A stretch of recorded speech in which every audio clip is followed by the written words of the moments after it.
India. A land of vibrant contrasts, a symphony of a billion stories, and a calendar packed with more festivals than there are days in the year. From the snow-capped Himalayas in the north to the sun-drenched beaches of the south, every corner of this subcontinent pulsates with an energy that is both ancient and electrifyingly modern. But nowhere is this energy more concentrated, more brilliantly chaotic, and more hilariously unpredictable than during its festivals. These aren't just mere holidays. They are full-blown sensory assaults, theatrical productions where the entire population becomes both the cast and the audience.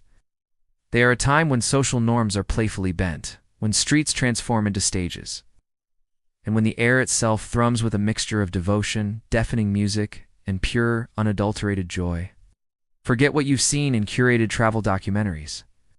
The real Indian festival experience is a whirlwind of color, a cacophony of sound, and a series of moments so bizarre and funny, you'll wonder if you've stepped into an alternate reality. Imagine, for a moment, the Festival of Holi. It's known globally as the Festival of Colors, a beautiful spectacle of people gently smearing powdered pigments on each other's faces. That's the postcard version. The reality is something akin to a city-wide, multi-day paintball war, but with no rules, no teams, and ammunition that stains for weeks. The day begins innocently enough. A child might shyly approach you with a pinch of pink powder, a gentle, happy Holi on their lips. Fast forward to hours, and you are unrecognizable. You are a walking, talking Jackson Pollock painting, drenched in a rainbow of hues you didn't even know existed. But it's not just the powder. Water balloons, or water bombs, become the weapon of choice. Teenagers, armed with giant water guns that look like they were requisitioned from a sci-fi movie, patrolled the streets like a Technicolor militia. Balconies become sniper nests from which grandmothers, with surprising accuracy, launch buckets of colored water onto unsuspecting passers-by below. You'll see a stern-looking businessman in a now tie-dyed suit trying to shield his briefcase as he's ambushed by a gang of giggling children. You'll witness friends chasing each other down alleys, unarmed with a bucket of purple goo, the other slipping and sliding on a slick of yellow water, laughing so hard they can barely stand. It's a day of sanctioned madness, where the goal is not to stay clean, but to become the most gloriously messy version of yourself. Then comes Diwali, the Festival of Lights, a celebration symbolizing the victory of light over darkness. It's a time for beautiful oil lamps, intricate floor decorations, and family gatherings. It is also, unofficially, the festival of competitive pyrotechnics and near-deafness. The days leading up to Diwali are a prelude, with the occasional firecracker startling a stray dog. But on Diwali night, the sky erupts. It's not a coordinated, elegant fireworks display. It's a decentralized, democratic, and utterly chaotic free-for-all. Every rooftop, every balcony, and every street corner becomes an independent launch pad. You have the fountain crackers that spew a shower of sparks, often dangerously close to a neighbor's laundry. You have the rockets that are supposed to soar majestically into the sky but frequently decide to take a horizontal detour, zipping past windows at head level. The most notorious of all are the atom bombs, small, deceptively innocent-looking green crackers that produce a sound so cataclysmic it feels like it could register on the Richter scale. The air becomes thick with a haze of gunpowder, and the night is punctuated by a continuous, overlapping barrage of bangs, whistles, and crackles. You'll find yourself in a conversation only to have to pause every 10 seconds as a particularly loud explosion rattles the very foundations of the building. It's a hilarious, heart-pounding spectacle of noise and light, a testament to the Indian love for doing everything with maximum, overwhelming enthusiasm. But the hilarity isn't confined to just color and sound. Many festivals involve rituals and processions that are sources of endless amusement. Take Ganesh Chaturthi, the festival celebrating the birth of the elephant-headed god, Lord Ganesha. For 10 days, beautifully crafted idols of Ganesha are worshipped in homes and public displays. The funny part comes during the immersion ceremony, or Visarjan, when the idols are carried to a body of water and submerged. This procession is anything but solemn. It's a moving block party.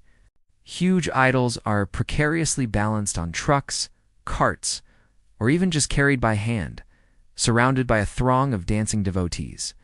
And this isn't gentle, swaying dancing. This is wild, unrestrained, flailing limbs dancing, fueled by high-energy drum beats.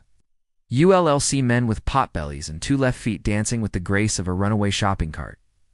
You'll see youngsters performing complex, improvised moves that defy gravity and logic. The music is a bizarre mix of traditional devotional songs, the latest Bollywood chart toppers, and high-octane electronic dance music, all played through speakers that seem to be on the verge of exploding. The journey to the water, which might only be a few kilometers, can take hours, as the procession stops every 100 meters for an impromptu dance-off. It's a sacred ritual that doubles as a street carnival, a perfect blend of piety and pure, uninhibited fun. Even seemingly smaller regional festivals offer their own brand of delightful absurdity. In parts of South India, during the Onam festival, you might witness Puli Kali, or the tiger dance.